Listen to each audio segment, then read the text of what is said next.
Hi mga kamigoy! Welcome back sa atong part 3 sa atong cooking show. Before na to, i-proceed ang atong video mga kamigoy, please subscribe sa atong YouTube channel o click sa notification bell para updated ta sa atong mga videos. And for more mga kamigoy, please follow, like, and share sa ato ang Facebook page. And don't forget, comment sa ato ang comment section box kung taga-asa ka mga kamigoy para makita na to kung asa ni maabot nga video. And for now mga kamigoy, ang atong recipe for today is steamed lapu-lapu with garlic sauce. So ato na ni siyang buhaton. So unsa man tong angay pang dugayan mga kamigoy, let's go!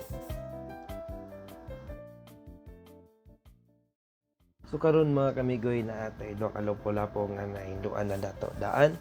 So ato siyang i-marinate. So first na tong gibutang is patis. Ang second mga kamigoy, olive oil.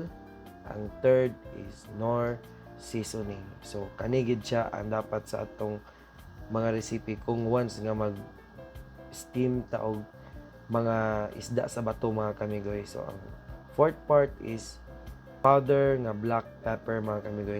So ato din na siyang i-massage mga kamigoy para ma-even ang atong gipambutang nga mga seasoning. So after ana mga kamigoy, nagpainit naman tawag steamer, ato ding ibutang ang ato ang lapu-lapu mga kamigoy.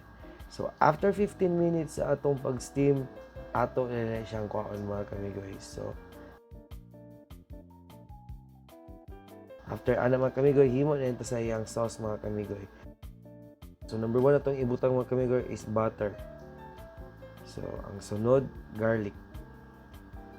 So ang third one is red onion mga kamigoy. So ang fourth is mao na ni ang katong sauce nga atong gi-steam nga lapu-lapu. So muna ang makapahimo sa iyang garlic sauce mga kamigoy. So after na mga kamigoy is kikuman sauce, dayon sesame oil, and olive oil.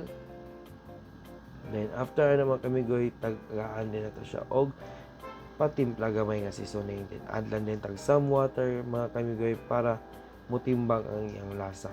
So after ana mga kamigoy, ato din siya tagaan og gamay kay nga thickness sa sabaw mga kamigoy, mo na siya ang cornstarch. So pag humana na mga kamigoy, kuntsada na ang texture, so ato na rin siyang adan og sugar. Okay, dapat manggod siya sweet gamay ang ato ang garlic sauce mga kamigoy. So after ana, ilawan na to. So good na din ang iyang lasa. So after na, so plating ta mga kamigoy. So nara ang ato ang garlic sauce ng gibuhat. Wow, grabe ka sakto ra kay ang texture mga kamigoy, dili ra sad kay siya grabe kalapot. So ma-enjoy gid sa inyong family mga kamigoy ang inyong lutuon kung inyo ning buhaton para sa ila bisan sa atong mga loved ones. So kung gusto mo try mga kamigoy, tanawa lang ninyo ang video, inyo lang ding awaton ang ato ang recipe. So salamat kaayo sa nag-tanaw, sa nag-follow ug subscribe ug nag-share. God bless. Love ta mong tanan.